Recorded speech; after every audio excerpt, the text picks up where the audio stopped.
Hello, very good evening you all. नमस्कार दोस्तों, स्वागत है आप सबका एक बार फिर से आपके अपने चैनल एग्जामपुर पर। मैं शगुन मिश्रा। बज गए शाम के 6 है ना। केमिस्ट्री सेशन, बहुत सारे बच्चे आ चुके हैं। हाँ जी, मिस्टर इलाहाबादी, गौरव मिश्रा, शुभम मौर्य, मोनिका कुमारी, विकास कौशिक, शुभम यूपी 62, सत्यम अभिनव और Vishwadev, very good. Shubham Maurya, Gaurav Mishra, Rajasthan Preeti Singh, Shaurya, Pooja Maurya, Shubham Maurya, very good. Mister Ankit Gautam, very good. Vivek ji कह रहे हैं उठो जागो बढ़ो और तब तक मत रुको जब तक कि लक्ष्य प्राप्त ना हो जाए। स्वामी विवेकानंद। नाइस लाइंस विवेक जी, ठीक है। अभिनव भी कुछ कहना चाह रहे हैं। मिस्टर इलाहाबादी क्या कह रहे हैं? लीची, अच्छा जी, आपस में कन्वर्सेशन लग रहे हो। चलो ठीक है, god bless you. Priya Chaudhary, okay. Abhilasha, अब Himanshu Tripathi, Arzoo Singh, Kritika, Nikhil, Abhinav Tiwari, very good. Attitude, Ranjeet Kashyap, very good evening. Ambrish, Suraj, Piyush, Ritu Malik, Om ji, Bhavna, Jagat भाई, सबका बहुत बहुत स्वागत है। Very good. Vimlesh, Amarjeet, very good. आ गए सब लोग। सच बताऊं, मैं बहुत देर से अपना मन बना रही थी कि आज मैं क्लास क्या उतने मतलब क्लास में अपने सब्जेक्ट पे कंसंट्रेट कर पाऊंगी। अब कहो मैडम ऐसा क्या हो गया? होता है कई बार, आप भले ही आप सब्जेक्ट टीचर जरूर हैं, लेकिन हैं तो समाज का हिस्सा ही। और कई बार समाज में कोई ना कोई ऐसी गतिविधि हो जाती है जो कि आपका पूरी तरीके से आपको थोड़ी देर के लिए डिस्टर्ब कर देती है। और अगर आप डिस्टर्ब नहीं हो रहे हो तो इसका मतलब आसपास कुछ भी होता रहे तुम्हारे ऊपर फर्क नहीं पड़ता है। आशा करती हूं आप समझ रहे होंगे कि मेरा इशारा किधर जा रहा है। हाथरस में जो कुछ भी उस बच्ची के साथ हुआ, ये बहुत सारी चीजों पे उंगली उठा देता है। और मैं क्या बोलूं यार, वही वाली बात है, क्योंकि मैं खुद की आवाज की गिनती उन सारे भाषणों में नहीं करना चाहती जिनके भाषण का कोई फर्क ही नहीं है। लेकिन ये बात सोचने पर विवश कर देती है कि मेरे जैसी लेडीज, एक भाई नारी का स्वरूप एक ये भी है ना। और वो भी बच्चियां जो मेरे को बैठकर सुन रही हैं, वो भी नारी का स्वरूप है ना। लेकिन इस पढ़ाई लिखाई का तब कोई मीनिंग नहीं रह जाता जब कहीं ना कहीं उस बच्ची को जिन्होंने उन चार दरिंदों ने जिन्होंने उस बच्ची की जिंदगी छीनी, उनकी तो कहानी खत्म करो, लेकिन जिन्होंने उसको तरीके से अंतिम संस्कार तक नसीब नहीं होने दिया, मैं उनकी क्या कहूं। आपको किसने ऑथराइज किया? अरे यार, उसके घर वालों को गोली मारो। एक नन्ही सी बच्ची, तुम बिलीव नहीं मानोगे, जब मैंने उसकी नेट पे फोटो देखी तो थोड़ी देर के लिए हम उसकी वीडियो ही देख रहे थे कि इस बच्ची की क्या उम्र है यार। मात्र 16-17 साल की बच्ची, मात्र 16-17 साल का बच्चा। ऐसे समझो एक आध जो मर गई उनकी तो बातें पहुंच गई मीडिया के द्वारा, वरना ऐसे जाने कितनी बाजरे के खेतों में खींचकर और ऐसी की तैसी कर दी जाती। भाषण मत समझना मेरी बातों को। लेकिन अगर फर्क नहीं पड़ता तो ये बहुत सारी बातों की ओर ध्यान केंद्रित करता है कि या तो तुम्हारे ऊपर अभी तुमने ये सारी चीजें एक्सेप्ट कर ली हैं सोसाइटी में। किधर जा रहा है यार? लोगों ने कहीं ना कहीं हु ऑथराइज्ड यू कि आपने उसके अंतिम संस्कार को रातों रात अंतिम संस्कार कर दिया। 4 लोगों ने क्या किया वो तो पुरानी कहानी है कि कोई आया और कुछ करके चला गया, लेकिन उसके बाद पुलिस ने क्या किया, ये बहुत बड़ी चीज पे उंगलियां उठा देता है। रातों रात उसको आपने अंतिम संस्कार, ये क्या तरीका है? ये कौन सा रिचुअल है भाई? हर धर्म में अपने अपने तरीके से अंतिम संस्कार की प्रक्रिया है। खैर, और मैं एक चीज बताऊंगी कि अगर इन सब चीजों का लेडीज के ऊपर, और सबसे बड़ी बात मैं तुम्हें बताऊं, मुझे गुस्सा जिस बात पे आ रहा कि उस चीज को राजनीतिक मोड़ देने के लिए उस बच्ची का बार बार ये बताया जा रहा कि वो किससे है, किसी अनुसूचित जनजाति से है, अनुसूचित जाति से है। हैं? अरे धर्म और जाति पे क्यों जा रहे हो? लड़की का कोई धर्म नहीं होता यार, औरत जात का कोई धर्म नहीं होता इंडिया में। और जितनी लड़कियां मुझे सुन रहे हैं, कहीं ना कहीं अगर उनके ऊपर इस बात का फर्क नहीं पड़ता तो मैं बोल दूं कि तुम्हारा इनिशिएटिव लेने वाला कोई है भी नहीं फिर इस कंट्री में। इसमें दलित की एक पार्टी हो सकती है, इसमें कहीं ना कहीं सवर्णों की एक पार्टी हो सकती है, इसमें मुसलमानों की पार्टी बन के खड़ी हो जाती है। एक बात बता दो कि औरतों की पार्टी कहां है? खैर छोड़ो।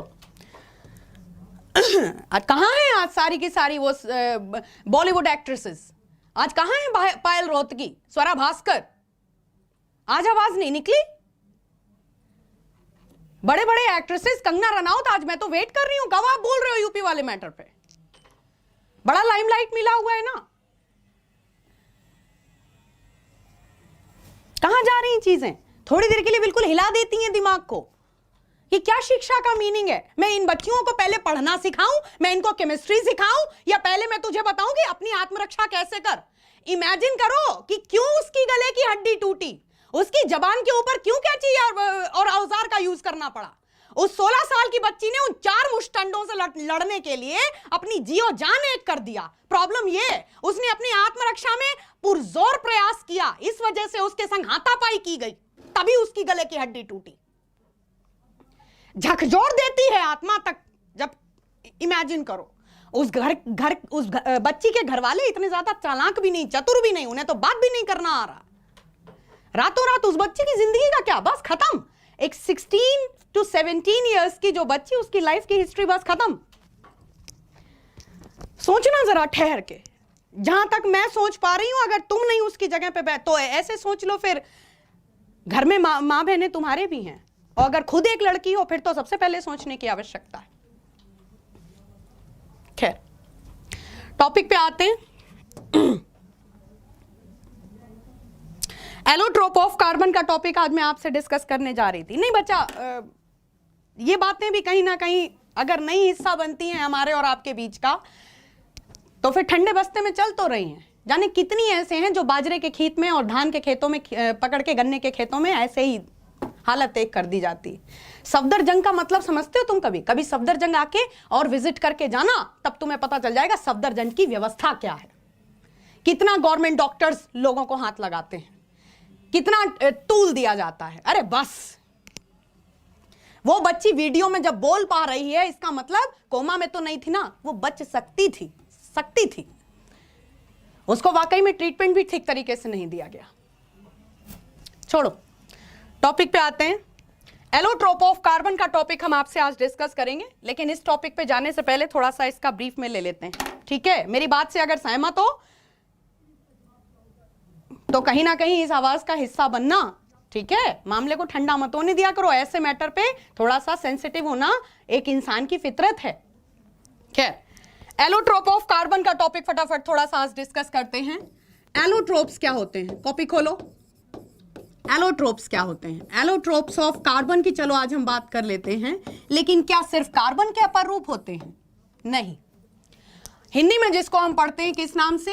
कार्बन के अपर रूप। एक ये टॉपिक है, ये आपसे एग्जाम कई बार और हर एंगल से कई प्रकार से पूछ चुका है। थोड़ा सा देखो कार्बन के अपर रूप क्या होते हैं।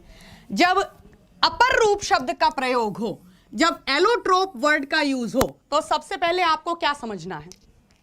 अपर रूपों का मतलब क्या होता है? अपर रूप का मतलब होता है कि एक ही एलिमेंट का डिफरेंट फॉर्म में मिलना। नहीं समझ में आया?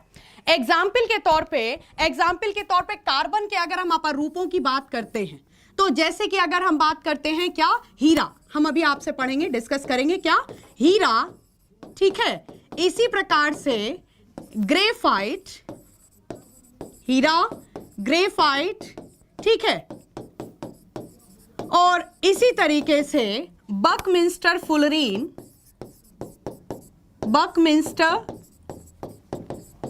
फुलरीन,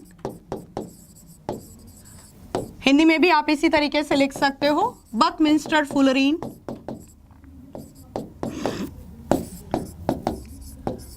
और graphene.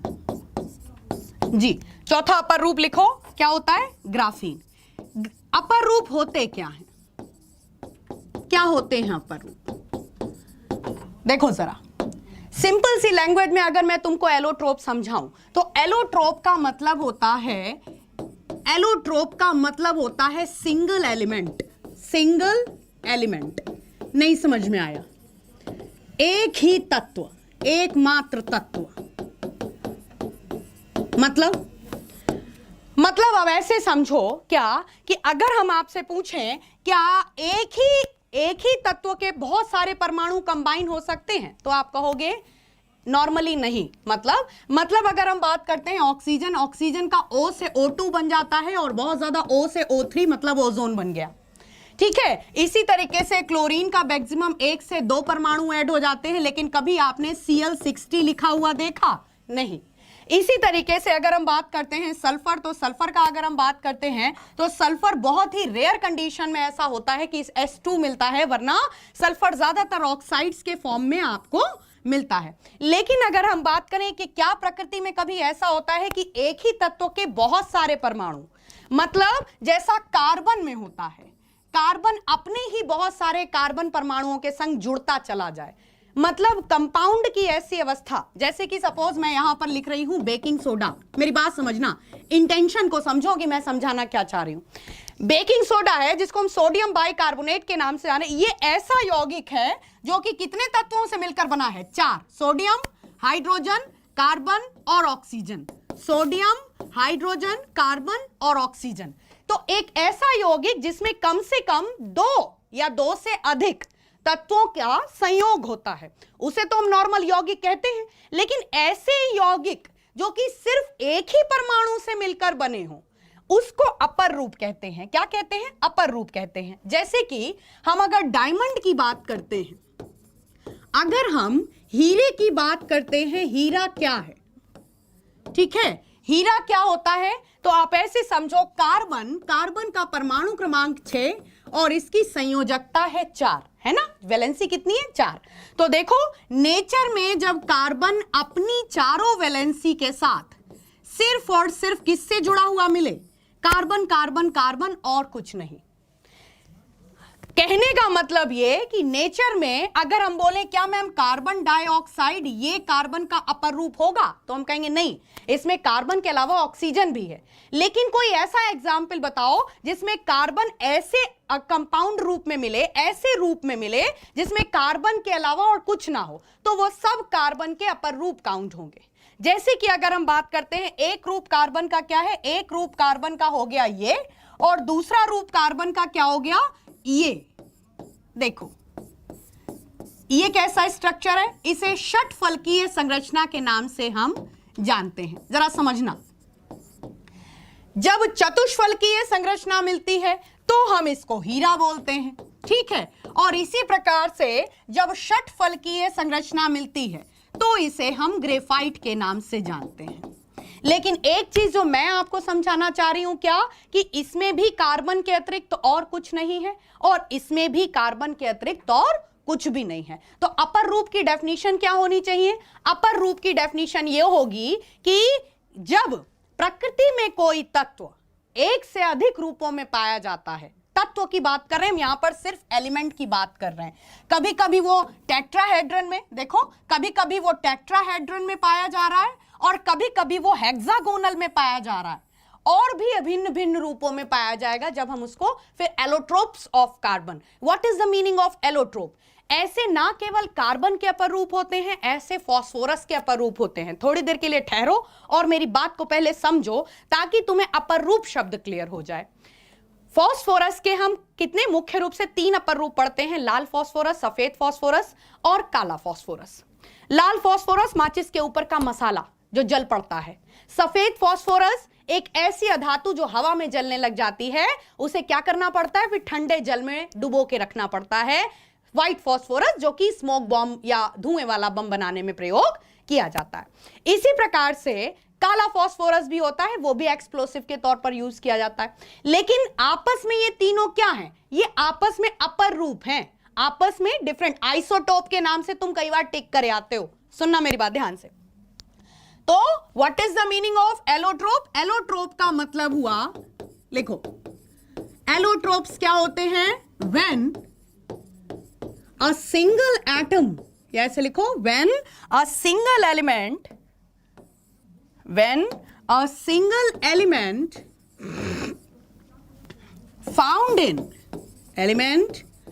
found in more than one state, that all states are called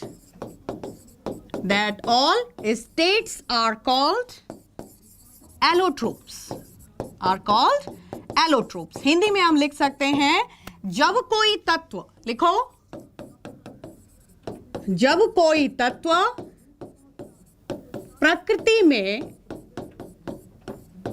प्रकृति में एक या अधिक अवस्थाओं में, एक या अधिक रूपों में, इस तरीके से लिखो, अधिक रूपों में, स्ट्रक्चर्स में या संरचना में, आप ऐसे लिख सकते हो, है ना, रूप में पाया जाता है,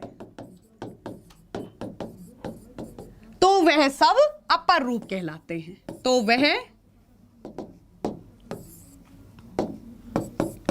वह अपर रूप कहलाते हैं। अब यहां से आपको एक चीज और समझनी है, कहलाते हैं। देखो जरा क्या चीज समझनी है।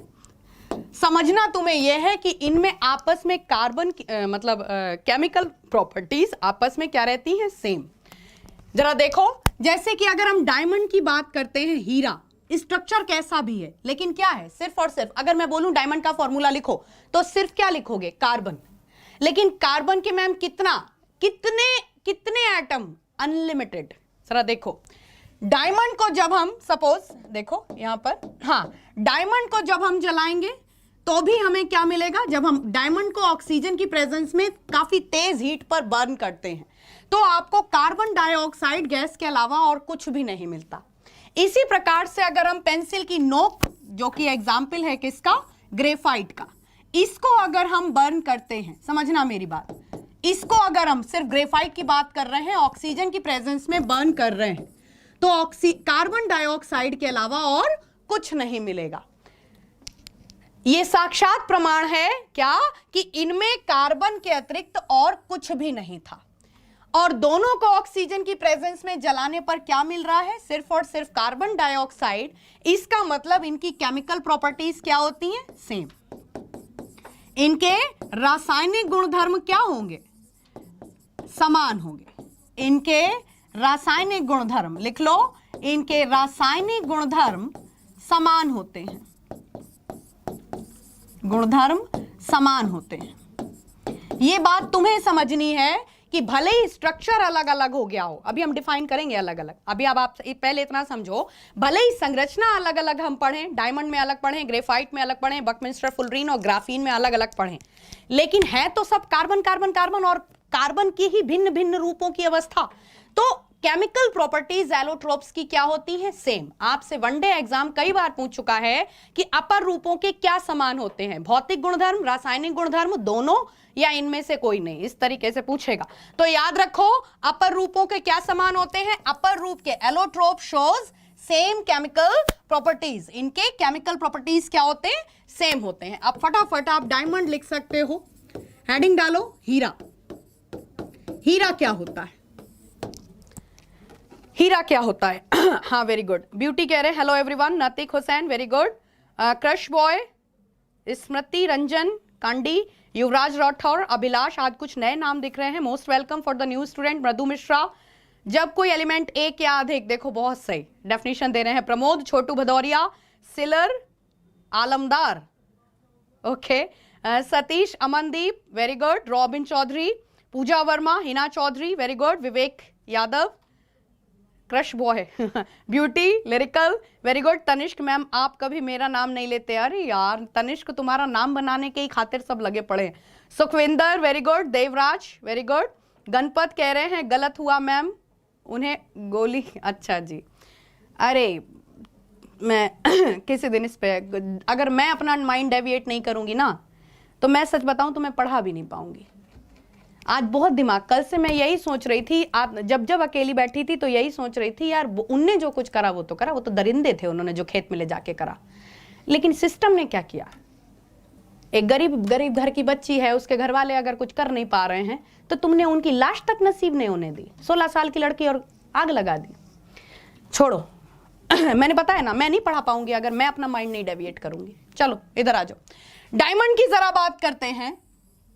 डायमंड की अगर हम बात करें, क्या होता है नेचर में, जब कार्बन अपनी चारों वैलेंसी को सेटिस्फाई करने के लिए, इधर देखिए, नेचर में जब कार्बन अपनी चारों संयोजकताओं को सेटिस्फाई करने के लिए अपने ही कार्बन परमाणु से इस प्रकार जुड़ा हुआ मिलता है, और ये घनी संरचना बनती है। कार्बन की कितनी वैलेंसी है? चारों वैलेंसी यहां पर यूज हो गई हैं। यहां पर सोच रहे होगे मैम यहां तो 3 यूज हुई है, आगे चौथी इधर यूज हो जाएगी, यहां पे चौथी यूज हो जाएगी, इसकी देखो 3 यूज हो गई, इसकी इधर यूज हो जाएगी, इसकी भी आगे यूज हो जाएगी।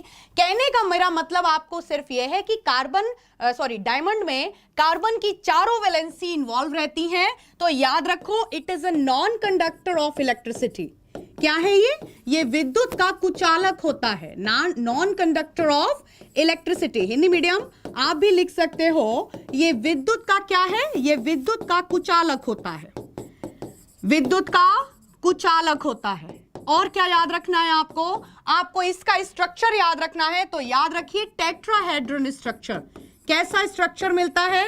इसमें कार्बन कार्बन परमाणुओं के बीच समचतुष्फलकीय संरचना पाई जाती है। कॉपी में आप बना भी सकते हो, इसमें कार्बन कार्बन परमाणुओं के बीच समचतुष्फलकीय संरचना पाई जाती है, जिसमें दो ये जो सरफेस होती हैं इसमें झुकाव कितने का होता है? 109 डिग्री 28 मिनट का कोण पाया जाता है। ये जो झुकाव होता है डायमंड में दो सतहों के मध्य जो झुकाव होता है, स्लोप होता है, वो कितने एंगल का होता है? 109 डिग्री 28 मिनट का होता है, जो कि इसके चमक का सबसे बड़ा रिस्पॉन्सिबल है। नहीं समझ में आया? इसमें प्रकाश का पूर्ण आंतरिक परावर्तन होता है, कंप्लीट इंटरनल रिफ्लेक्शन होता है। और वो क्यों? वो दो सतहों का जो ये परफेक्ट एंगल बनता है 109 डिग्री 28 मिनट का। सो यहां पर आप लिखो इसके बारे में क्या कि इट इज, ऐसे लिखो, it shows complete internal reflection of light, complete internal reflection of light. लिखो इसमें प्रकाश का पूर्ण आंतरिक परावर्तन होता है। हिंदी मीडियम आप भी लिखो प्रकाश का पूर्ण आंतरिक परावर्तन होता है, प्रकाश का पूर्ण आंतरिक परावर्तन होता है। और एंगल कितने का होता है? 109 डिग्री 28 मिनट का कोण पाया जाता है ना? एंगल कितने का बनता है? लिख लो 109 डिग्री 28 मिनट का कोण पाया जाता है, लिख लो, जो कि एक, ऐसे लिखो, जो कि इसकी चमक के लिए मुख्य कारण है, जो कि इसकी चमक के लिए मुख्य कारण है, चमक का मुख्य कारण, मेन रीजन। ठीक है। और क्यों होता है नॉन कंडक्टर? बिकॉज इसमें कार्बन की चारों वैलेंसी क्या हो जाती हैं? यूज हो जाती हैं। तो it is a non conductor of electricity, it is the hardest material on the earth crust. तो यहां पे लिखिए it is the hardest material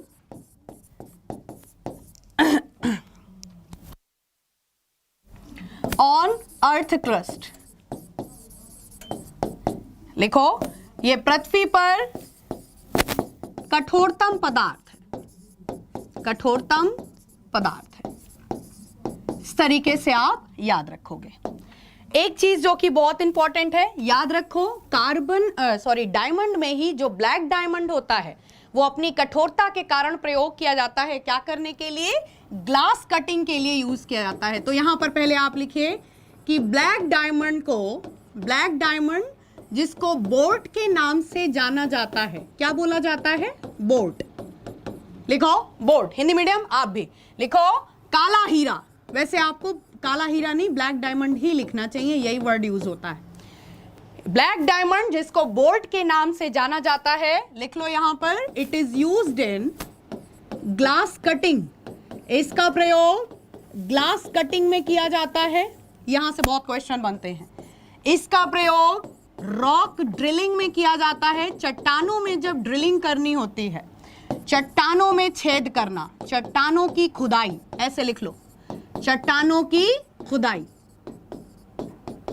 तो इसका प्रयोग रॉक ड्रिलिंग में किया जाता है। इसका प्रयोग तेल के कुओं की खुदाई में किया जाता है। तो लिख लो it is used in oil well mining. इसका प्रयोग तेल के कुओं की खुदाई में किया जाता है, ऑयल वेल माइनिंग। ठीक है। तो याद रखो तेल के कुओं की खुदाई में।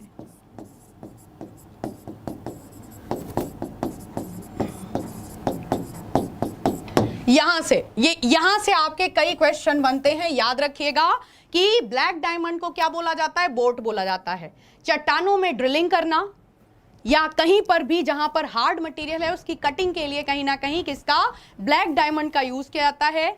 जो बोरेक्स कांच हम कल परसों में आपको पढ़ा रहे थे, जो कि बिल्डिंग मटेरियल बनाने वाला जो मोटा कांच होता है, बिल्डिंग मटेरियल जिससे तैयार होता है ना, वो मोटी कांच की चादरें किससे कटती हैं, वो भी ब्लैक डायमंड से कटती हैं, ठीक है। और इसके अलावा यहां से जो मैंने पॉइंट आपको याद कराए हैं, कहां से, यहां से आपको क्या क्या याद रखना है कि टेट्राहेड्रन स्ट्रक्चर होता है, इसमें कार्बन की चारों वैलेंसी यूज हो जाती हैं, और कहीं ना कहीं क्योंकि हमें पता है कि करंट पास करने के लिए वैलेंसी का फ्री होना जरूरी है, इसमें चारों वैलेंसी यूज हो चुकी हैं, इसलिए हीरा विद्युत तथा ऊष्मा का कुछ चालक होता है, ठीक है। और एक परफेक्ट एंगल बनता है 109 डिग्री 28 मिनट का, जो कि प्रकाश के पूर्ण आंतरिक परावर्तन के लिए एक अच्छा सरफेस प्रोवाइड करता है, ठीक है। और इसके अलावा यहां से एक पॉइंट मैं नोट करवा रही हूं, वो भी लिख लो कि अगर आपसे पूछते हैं कि भारत में सबसे ज्यादा जो कि डायमंड माइनिंग के लिए जाना जाता है वो कहां पे, मध्य प्रदेश में पन्ना नामक स्थान है। कहां पर, मध्य प्रदेश में, एमपी में जगह लगती है पन्ना, तो मध्य प्रदेश में जो पन्ना नामक जगह है ना, यहां पर डायमंड माइनिंग होता है, यहां पर हीरे के खाद्यान्न है, हीरे के खाद्यान्न पाए जाते हैं। यहां से आपको इन चीजों को याद रखना है। चीजें समझ में आ रही हैं, देखते हैं क्या कह रहे हैं बच्चे। हाँ जी पूर्णिमा राठौर, पन्ना नामक स्थान, वेरी गुड। निधि जाडौन कह रहे हैं पहाड़न, वेरी गुड। रीना दहिया, फौजी साहब, वेरी गुड। तनुज, दिवाकर, अनुज मौर्य, आशीष वर्मा, अंकित गौतम, मुकेश बेनीवाल, संदीप टोपो। मैम, नागरिक को देश की पॉलिटिकल सोसाइटी, एजुकेशन सोसाइटी में अपना स्थान एक्टिव रूप से, वो तो है ही Sandeep, I am completely agree with you कि पढ़े लिखे तो खाली पढ़े ही लिखे रह जाते हैं, पॉलिटिकल पार्टीज अंगूठा छाप संभाल रहे हैं तो यही होता है। खैर छोड़ो। निधि जादौन, वेरी गुड। राकेश मौर्य, अभिजीत राठौर, अभिजीत कह रहे हैं ये बताओ कटिंग कैसे करते हैं। डायमंड की कटिंग नहीं, डायमंड की घिसाई होती है, अभी बताते हैं हम आपको। Prachi Rai, Deepa Narwane, Sikandar Kashyap, Harish Malav, Kota, very good. Rohit Kumar, Kiranpal Singh Rai, Sunil Beriwa, very good. Abdullah, Sonu, very good. Mridu Mishra क्या कह रहे हैं, डायमंड सिटी पन्ना में मिलते हैं, पन्ना को डायमंड सिटी के नाम से जाना जाता है, एब्सोल्युटली राइट। और इसी तरीके से म्यांमार को रूबी लैंड के नाम से जाना जाता है, वहां पर माणिक के काफी ज्यादा खाद्यान्न है। और मैंने आपको बताया था, कहीं ना कहीं कई बार बता चुकी हूं कि पन्ना नामक स्थान जो है मध्य प्रदेश में, वहां पर मैं आपको पढ़ाती हूं पॉल्यूशन वाले चैप्टर में सिलिकोसिस वाला रोग। थोड़ी देर के लिए सुनो, प्रैक्टिकली सुना करो चीजों को। तो वहां पर ज्यादातर लोगों को सिलिकोसिस की प्रॉब्लम हो चुकी है। क्यों? क्योंकि वो सारे, क्योंकि वहां पर एक बड़ी आबादी का जो कह सकते हो कि रोजी रोटी का जो साधन है वो है हीरे के खाद्यान्न। वहां पर क्या होता है, जो आदमी लोग होते हैं घर के, वो तो खनन में लगे रहते हैं। महिलाएं क्या करती हैं, महिलाएं और छोटे छोटे बच्चे, जो गारा आता है तुड़ तुड़ के, है ना, उसको चलने लेकर छाना जाता है, और फिर उसमें से कीमती पत्थर की, देखो ये वाला टुकड़ा अगर इस तरीके का निकले तो किनारे कर लेना, तो उनको दिहाड़ी मजदूरी पर रखकर और वो छनन का कार्य कराया जाता है, और उसमें से कीमती पत्थर जो अलग किए जाते हैं दिन भर में, उनको एक्सपर्ट्स और बड़े बड़े जेमोलॉजिस्ट बैठकर और बड़े तराश के देखते हैं कि ओह ये टुकड़ा ये बिकेगा, फिर उसकी घिसाई चलती है।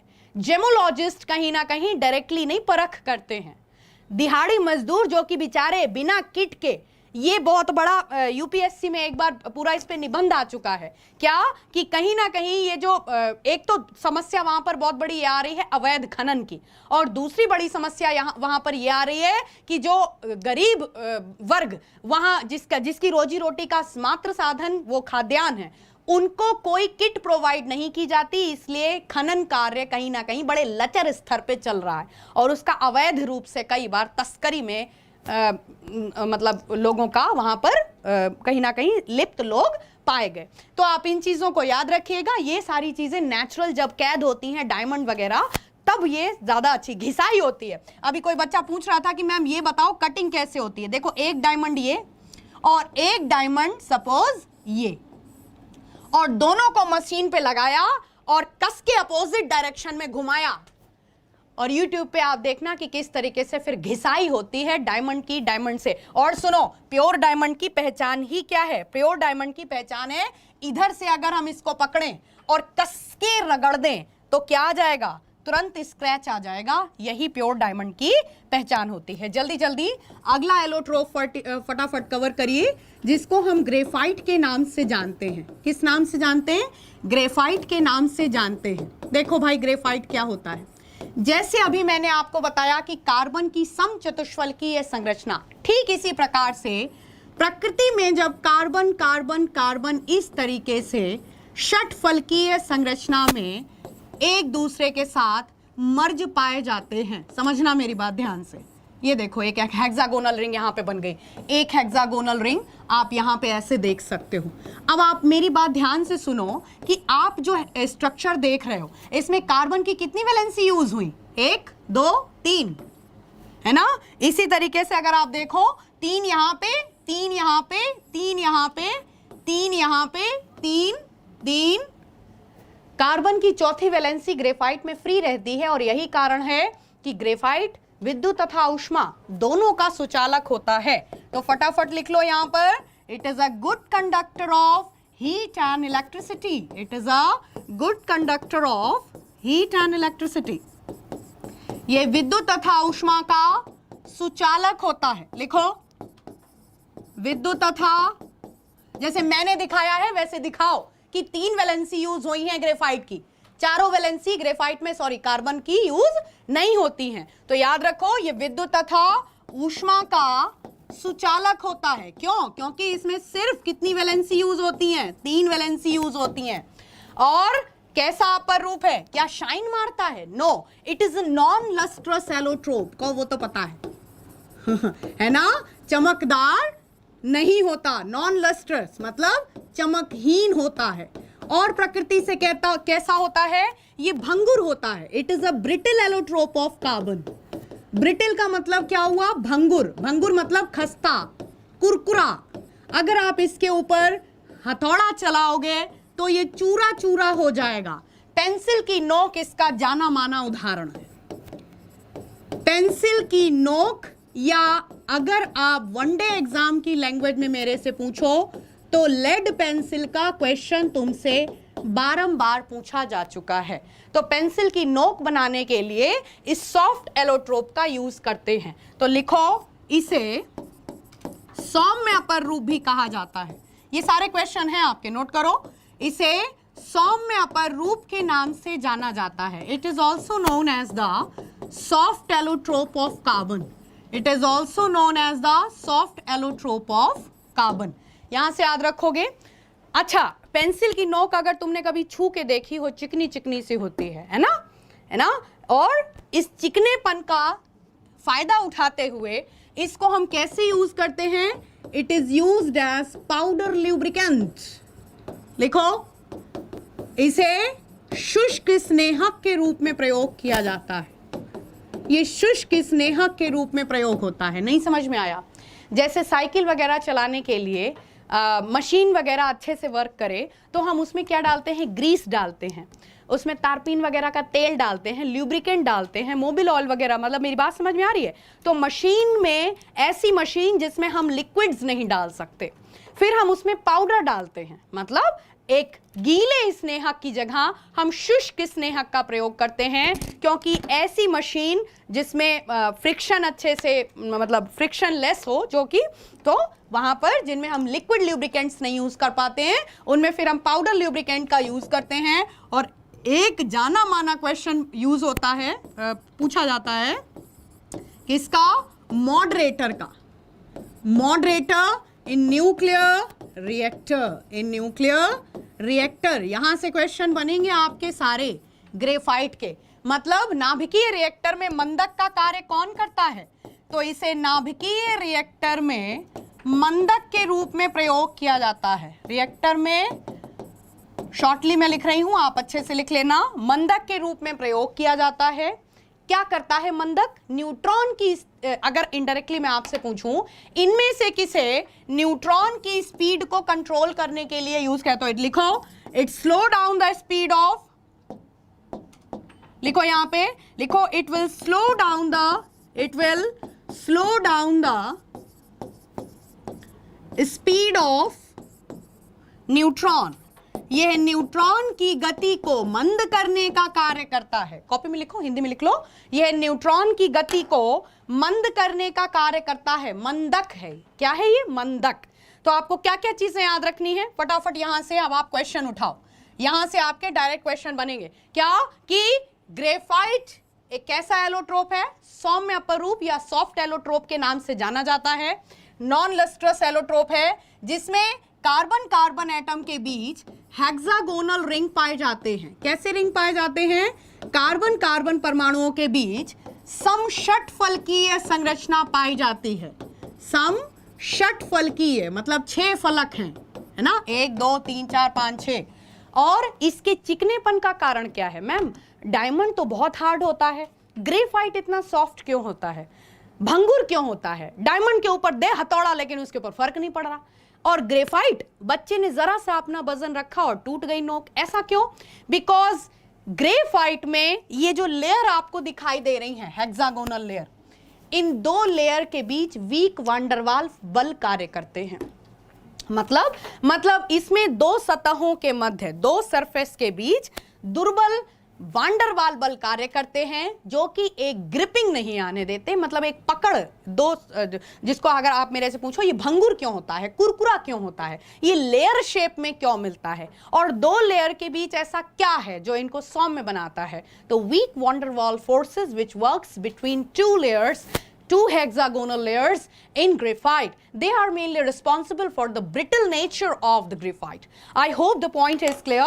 ये 2 एलोट्रोप नेचुरल एलोट्रोप हैं। सुनो, कोयला जो होता है वो भी एलोट्रोप में काउंट होता है, बस अंतर इतना होता है ये दोनों क्रिस्टल अपर रूप हैं। सुना करो आप लोग ध्यान से, ठीक है? कमेंट में तो जब हम आपका पढ़ें तब आप करो कमेंट, हैं? सुनो मेरी बात ध्यान से, ये दोनों क्रिस्टल अपर रूप हैं।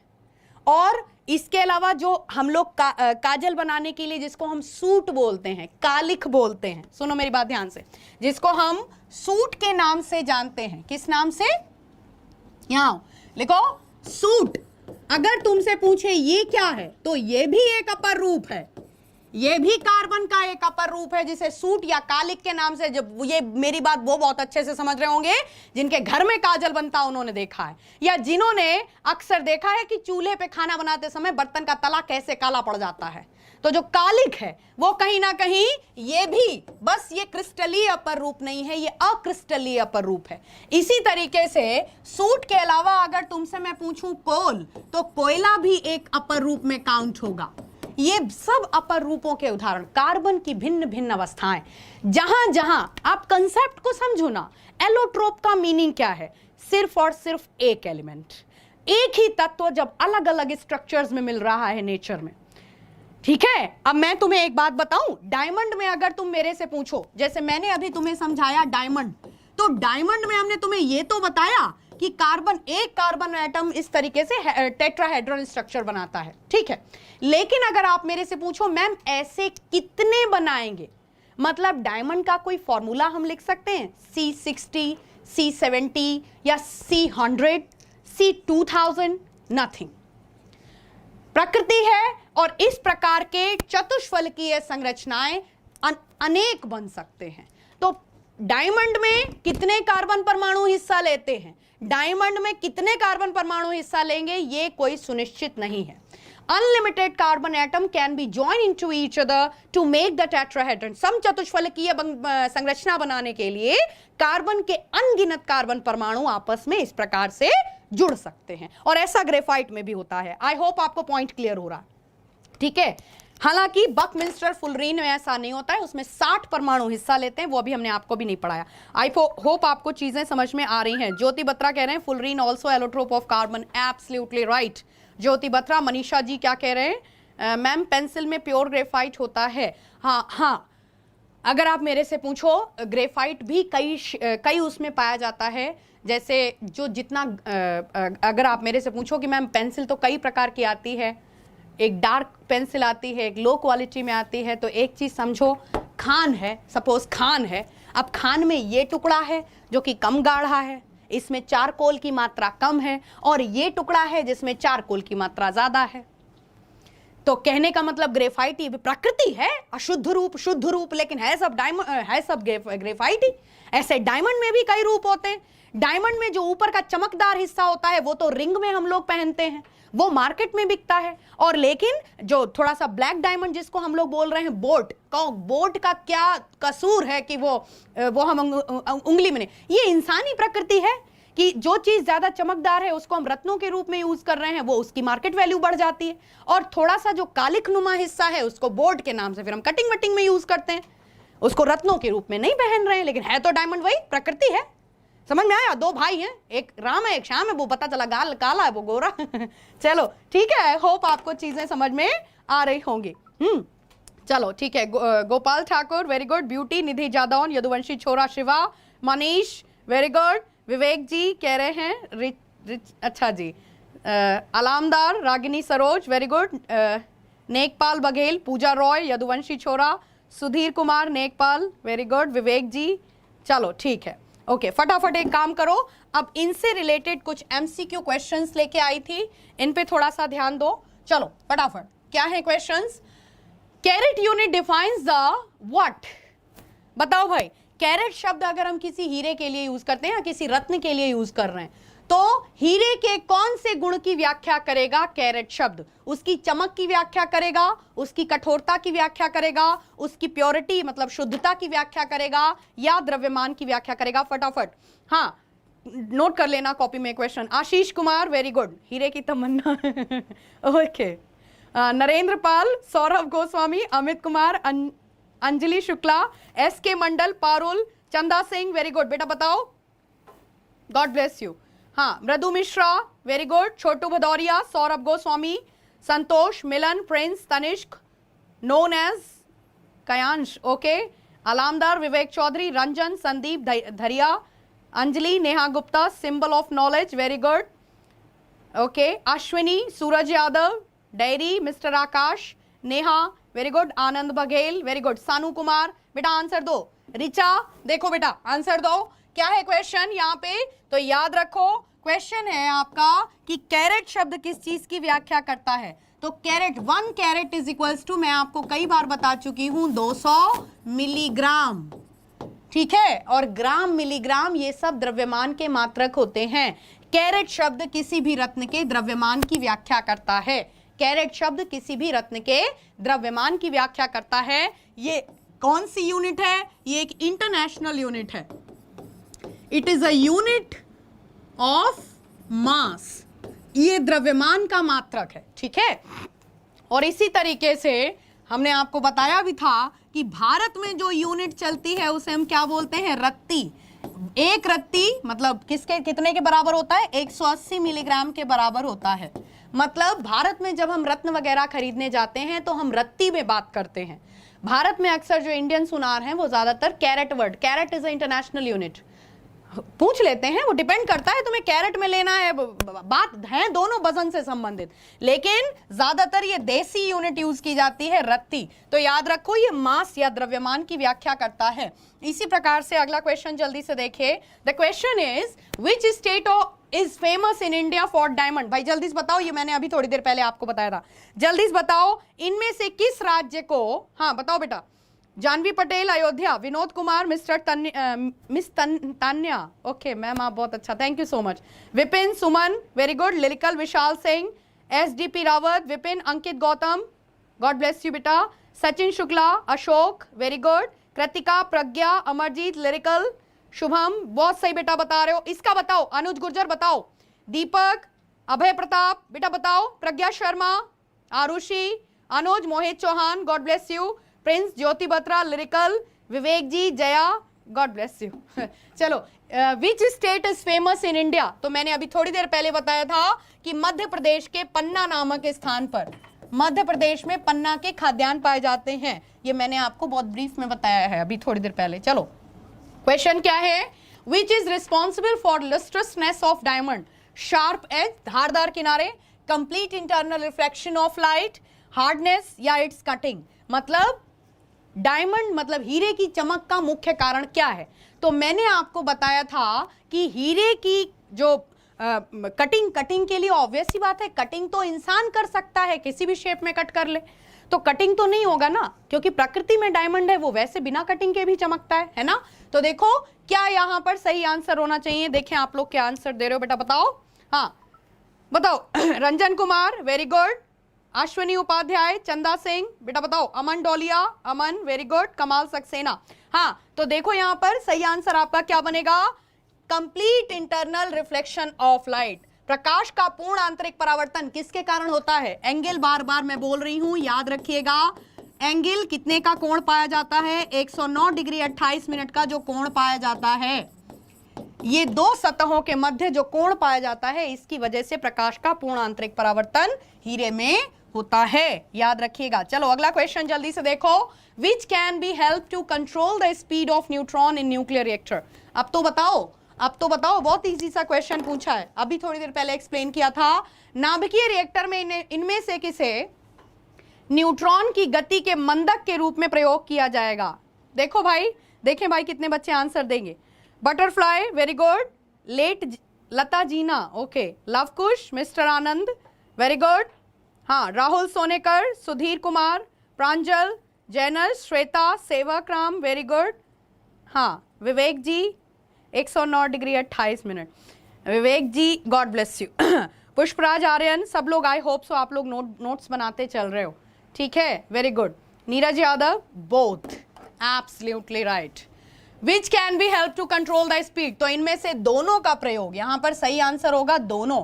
ग्रेफाइट का प्रयोग भी मंदक के रूप में किया जाता है, और भारी जल जिसको हम ड्यूटीरियम ऑक्साइड के नाम से जानते हैं, किस नाम से जानते हैं इसे? हम इसे ड्यूटीरियम ऑक्साइड के नाम से, हम इसके बाद जो चैप्टर स्टार्ट करेंगे रेडियो एक्टिविटी, उसमें पढ़ाएंगे हम आपको कि ड्यूटीरियम ऑक्साइड को किस नाम से जाना जाता है? भारी जल के नाम से जाना जाता है। फॉर्मूला इसका हम D2O करके लिख देते हैं, ठीक है। तो यहां पर आंसर होगा आपका बोथ, ठीक है। क्या आंसर होगा? बोथ। इसी तरीके से देखो अगला क्वेश्चन क्या पूछ रहा है आपसे, यूज ऑफ ग्रेफाइट किसके तौर पे प्रयोग किया जाता है? As a lubricant, as tip of pencil, A and B both. बहुत इजी सा क्वेश्चन है ना, इसमें टाइम नहीं वेस्ट करेंगे। यहां पर आंसर आपका क्या होगा? A and B both. स्नेहक के रूप में भी प्रयोग किया जाता है, as a tip of pencil के रूप में, मतलब लेड पेंसिल जिसका क्वेश्चन बनता है, ठीक है। लेड पेंसिल के क्वेश्चन में तुम्हें हमेशा कंफ्यूज करता है, क्या देकर? ऑप्शन में लेड दे के कंफ्यूज करता है, देता है या नहीं देता है? लेड पेंसिल में ये आपको एग्जामिन करने की कोशिश करते हैं कि लेड पेंसिल में पीबी लेड यूज होता है, तो दो क्वेश्चन याद रखो। लेड पेंसिल में लेड का कोई लेना देना नहीं है, ठीक उसी प्रकार से जिस प्रकार से जर्मन सिल्वर में सिल्वर प्रेजेंट नहीं होता। दो क्वेश्चन याद रखिए, जर्मन सिल्वर में सिल्वर का कोई लेना देना नहीं है। German silver is the alloy of copper, निकल एंड जिंक, है ना, मिश्र धातु होती है जर्मन सिल्वर, कॉपर, निकल और जिंक की, जिसमें चांदी का कोई लेना देना नहीं। इसी प्रकार से लेड पेंसिल का कहते क्यों है फिर लेड पेंसिल? मैंने कई बार आपको बताया है कि हम इंग्लिश में प्रोनाउंसिएशन गलत करते हैं। सपोज अगर मैं बोलूं कि कोई बच्चा लीडर है अपने ग्रुप का, तो मैं क्या बोलूंगी? He is leading the group. Pencil की लीड होती है, it is not the lead of the pencil. तो it is, graphite is used to make the lead of the pencil, not to make the lead pencil. Getting my point? मैं English teacher नहीं, but चीज आप समझो क्यों बोलते हैं lead. Lead नहीं है यार कुछ भी, it is use to make the lead of the pencil. Pencil की लीड, मेरे हाथ में पेन है, इसकी नोक को हम क्या बोलेंगे? It is the lead of the pen, है ना। तो पेंसिल की लीड बनाने के लिए इसका यूज होता है, यहां पर इंग्लिश का लोचा है, सिंपल से लैंग्वेज में समझो। अगला क्वेश्चन देखो, Which of the following is form of allotrope? Suit मतलब कालिक, लेड पेंसिल, डायमंड, इनमें से कौन क्या है? इनमें क्या पूछा गया है? इनमें से कौन एक अपर रूप अवस्था है? आंसर होगा यहां पर तीनों, है ना। तो जय माता दी, जाने दो, क्योंकि सूट मैंने बताया है ये नॉन क्रिस्टल एलोट्रोप भले ही है, ठीक है, हाँ ठीक है, और लेड पेंसिल की नोक ये भी, तो यहां पर तीनों आपके आंसर हो जाएंगे। जल्दी से देखो अगला क्वेश्चन। क्वेश्चन पूछा है आपसे, इनमें से किसे also known as football allotrope of carbon, carbon का फुटबॉल अपर रूप किसे कहा जाता है? तो याद रखो, थोड़ा सा यहां पर मैं बता रही हूं, इधर देखो, जब प्रकृति में कार्बन के कुल 60 परमाणु, आज हमने सिर्फ आपसे डायमंड और ग्रेफाइट कवर कर पाए, बकमिंस्टर फुलरीन नहीं पढ़ाया, तो याद रखो प्रकृति में जब कार्बन परमाणु, कितने परमाणु? 60 परमाणु इस प्रकार से फुटबॉल स्ट्रक्चर में मिलते हैं। थोड़ा सा यहां पर देखते हैं, आ जाओ इधर आ जाओ, हाँ यहां आ जाओ, इधर देखो, इस तरीके से, हाँ कार्बन के कितने परमाणु? C60, किसका दूसरा नाम है?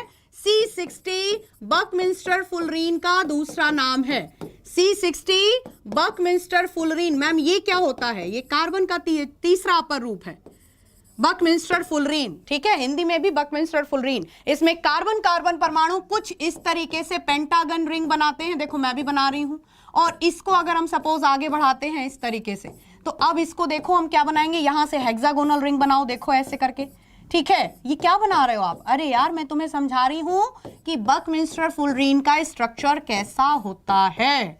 इसमें इस तरीके से कुछ पेंटागन, कुछ पंचभुज संरचनाएं और कुछ षटभुज संरचनाएं। कितनी पंचभुज और कितनी षटभुज? तो याद रखो 20 और 12, मतलब 20 हेक्सागोनल, नोट करो, षटभुज संरचनाएं कितनी होती हैं? 20, और 12 पेंटागोनल स्ट्रक्चर होते हैं जिनको हम पंचभुज संरचनाओं के नाम से जानते हैं। तो इसे किन किन नामों से जाना जाता है? इसे फुटबॉल एलोट्रोप भी बोलते हैं, इसको केज एलोट्रोप भी बोलते हैं, फुटबॉल एलोट्रोप, पिंजड़े नुमा पर रूप, है ना, इस तरीके से इसको जाना जाता है, ठीक है। आप भी ट्राई करना, इसी तरीके से होता है। बच्चों को आजकल इंग्लिश मीडियम में ज्यादातर बच्चों को प्रोजेक्ट देते हैं बनाने को, है ना, तो बच्चों को पेंसिल की माचिस की तीली से बनाने को देते हैं अक्सर कि बकमिंस्टर फुलरीन घर से बना के लाइए। तो C60 is related to allotrope, isotope. Question सुनो अब और आंसर दो। C60 किससे संबंधित है? समस्थानिक से, समभारिक से, अपर रूप से, या इनमें से कोई नहीं? आपको देगा ऐसे, तो याद रखो C60 किसका दूसरा नाम है? C60 बकमिंस्टर फुलरीन का दूसरा नाम है, याद रखना, ठीक है। यहां से क्वेश्चन बनता है। तो which of the following is also known as the football allotrope buckminsterfullerene which is also known as C60? Carbon के तुम लोग CO60 मत लिख देना, इधर सुनो, तुम लोग बहुत काबिल हो, तुम लोग कई बार कोबाल्ट 60 टिक करके आते हो। कोबाल्ट 60 और कार्बन 60 में तुम्हें कोई अंतर नहीं समझ? कोबाल्ट इज कोबाल्ट, कार्बन अलग एलिमेंट है और कोबाल्ट अलग एलिमेंट है। कोबाल्ट 60 का प्रयोग ब्लड कैंसर में होता है, वो एक अलग चीज है। मैं यहां पर देखो इसलिए डिस्कस कर रही हूं क्योंकि कई बार तुम लोग करके आए हो ये गड़बड़। तो कोबाल्ट 60 अलग चीज है, वो ब्लड कैंसर का क्वेश्चन अलग बनता है, ठीक है। चलो अगला क्वेश्चन देखो। The question is which of the following is a 2-डायमेंशनल एलोट्रोप ऑफ कार्बन? भाई अगर बता सकते हो तो बताओ, नहीं तो फिर मैं बताती हूँ, ठीक है। आज आपसे मैं केवल 2 ही एलोट्रोप डिस्कस कर पाई। हाँ बताओ बेटा। Himanshu Tripathi, very good. Ragini Bundela, you are fabulous, thank you so much my darling. चलो आयुषी चौहान, मैम आप बहुत अच्छा, thank you so much dear. Hope you all are preparing the notes, okay. Abhinesh Kumar C60। Shekhar Singh कह रहे हैं मैम का गुस्सा। ओके ना, आप लोगों से गुस्सा हो के यार, ऑब्वियस सी बात है, अपना तो दिन बन जाता है इन बंदरों के पास आके। यार अपने बंदर हैं ये, और किसी बंदर ना है। लॉर्ड डलहौजी क्या कह रहे हैं? Buckminster fullerene. Abhishek Kumar, Pintu Kumar, Chhotu Bhadauria, Mukesh Beniwal, Kalpana Sahu, Naitik Hussain, ma'am सारे नोट्स बनाए हैं, गॉड ब्लेस यू। कहाँ से है ये बच्चा? इंशाल्लाह, अरे यार इंशाल्लाह बहुत जल्दी सक्सेस होगा। आज एक बच्चा आया था स्टूडियो में हमसे मिलने, ठीक है, थोड़ी देर पहले उसी से बातें करते रहे थे। संजू मौर्य, पूजा कुमारी, अभिनव सिंह, KL राहुल, अभिनव सिंह, अमित यादव। थोक के भाव क्या? मेरे खेत में पेंसिल के खाद्यान्न है जिसको लेना। अच्छा ग्रेफाइट बता रहा है। कहाँ से हो अमित बेटा? थोड़ा सा एक्सपीरियंस शेयर करो कि कहाँ से तुम बता रहे हो, ग्रेफाइट कहाँ मिल रहा है, बताओ भाई, कौन सा क्षेत्र है, थोड़ा सा शेयर करो बच्चों के साथ। मिस्टर तान्या क्या है? Miss Tanya, thank you so much. Lord Shubham Maurya, very good. Amitabh Bachchan ji आ गए, ओके। मिस तान्या, चलो बेटा तुम लोगों से तो बतियाते रह गए तो टाइम पता ही नहीं चलेगा। देखो बेटा क्वेश्चन क्या है, विच of the following is a two dimensional allotrope of carbon? The answer is graphene. सुनो मेरी बात ध्यान से, कार्बन का जो चौथा अपर रूप है जिसे ग्राफीन के नाम से जाना जाता है, ये 2000 मतलब रिसेंटली डिस्कवर्ड एलोट्रोप में काउंट होता है। किसमें? रिसेंटली डिस्कवर्ड एलोट्रोप में काउंट होता है। जल्दी में खोजा गया, कितना जल्दी में खोजा गया?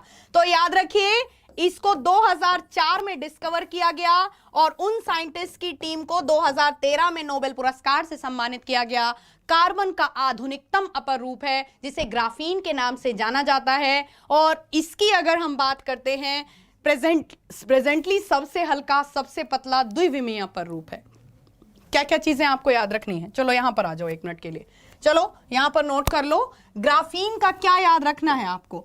ग्राफीन जो कि कार्बन का चौथा अपर रूप है। हिंदी मीडियम आप भी ग्राफीन के नाम से याद रखोगे। ये कैसा दिखता है मैम? नॉर्मली जैसे बेंजीन स्ट्रक्चर बनाते हैं हम आपके सामने ऐसे करके, इधर देखो जैसे बेंजीन स्ट्रक्चर बना। तुम लोग थोड़ा नेट पे चेक करना, आपको बड़ा इंटरेस्टिंग लगेगा ये टॉपिक, बहुत अच्छा टॉपिक है ग्राफीन, ठीक है। और बाकी जो हम बता रहे हैं वो तो आपको वनडे एग्जाम के नजरिए से याद रखना है। देखो ये ग्राफीन है, ये क्या है? ग्राफीन है। छोटा सा टुकड़ा मैंने बना दिया।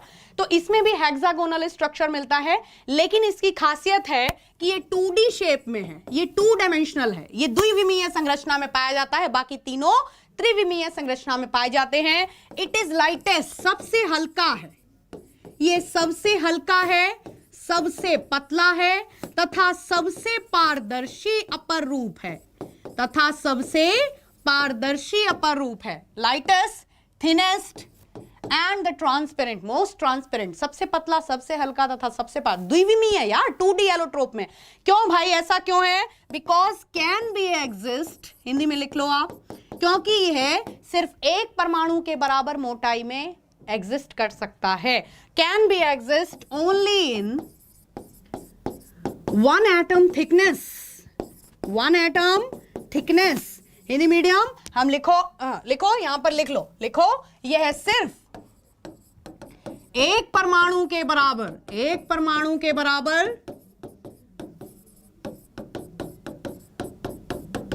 मोटाई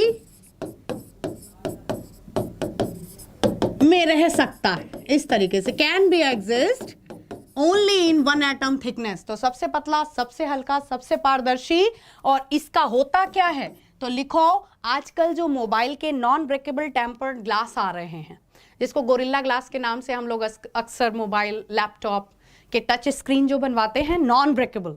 सुनो, CDS वालों से ये पूछा गया है कई बार, और तुमसे भी पूछ लेंगे क्योंकि mobile is the part of our daily life, है ना नाउ डेज। तो लिख लो इसे मोबाइल, लैपटॉप, LED वगैरह, टीवी लगी होती है ना, LED टीवी के नॉन ब्रेकेबल टेम्पर्ड ग्लास क्या बनाने के लिए? नॉन ब्रेकेबल टच गार्ड लिख लो, टच गार्ड बनाने के लिए प्रयोग किया जाता है। होप सो तुम्हें चीजें समझ में आ रही होंगी, है ना। तो इसका प्रेजेंटली यहीं तक यूज पहुंच पाया है, लेकिन साइंटिस्ट की ऐसी चाहत है कि इसको हम और भी ज्यादा से ज्यादा यूज करें, बिकॉज इट इज अफोर्डेबल। चलिए, जेब के लायक है। तो याद रखो कौन इनमें से कार्बन का द्विविमीय अपर रूप है? Graphite is the right answer completely. अगला देखो question. The question is C60 is related to allotrope, because मैंने आपको अभी बताया था कि C60 किसका दूसरा नाम है? बकमिंस्टर फुलरीन का दूसरा नाम है C60। ठीक है, चीजें याद रहेंगी, भूलोगे तो नहीं। जल्दी से देखो अगला क्वेश्चन क्या बता रहा है।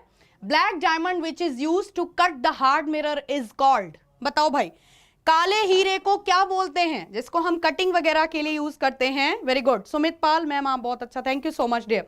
सुमित आंसर दो। मिस्टर अंकित गौतम बेटा आंसर दो। Very good. Himanshu Tripathi very good. Pawan Kumar, Sumit Pal, Arzoo, अच्छा अर्जू हैं ये, ठीक है। Himanshu very good.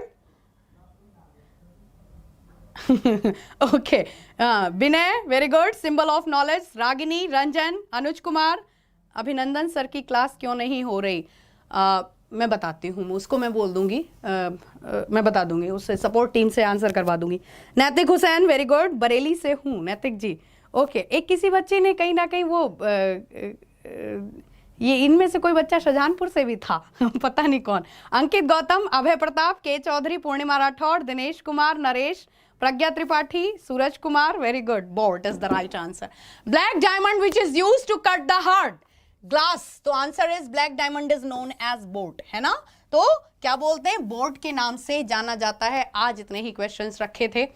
देखो एमसीक्यूज तुम आराम से कर ले जाओगे, खेल खेल में कर ले जाओगे। बस एक ही चीज जो तुम्हें समझाती हूं मैं अपने क्लास में, वो क्या है कि कंसेप्ट को क्लियर करते चलो, और स्पेशली उतने कंसेप्ट को क्लियर करते चलो जितना आपके वनडे एग्जाम्स के फेवरेट हैं, है ना, ठीक है। और कहीं ना कहीं सामाजिक गतिविधियों में जहां पर पढ़े लिखे लोगों का योगदान बहुत जरूरी होता है, उसका पार्ट बन के चलो, है ना, वरना क्या है, ठंडे बस्ते में तो मैटर जा ही रहे। चलो ठीक है, आज का सेशन इतना ही रखते हैं, नोट्स बनाते रहिएगा, ठीक है। और आशा करती हूँ जल्दी से जल्दी सफलता प्राप्त हो आप लोगों को, ये क्लास आपके बहुत काम आए। Thank you so much, see you tomorrow at the same time period 6 to 7। Thank you.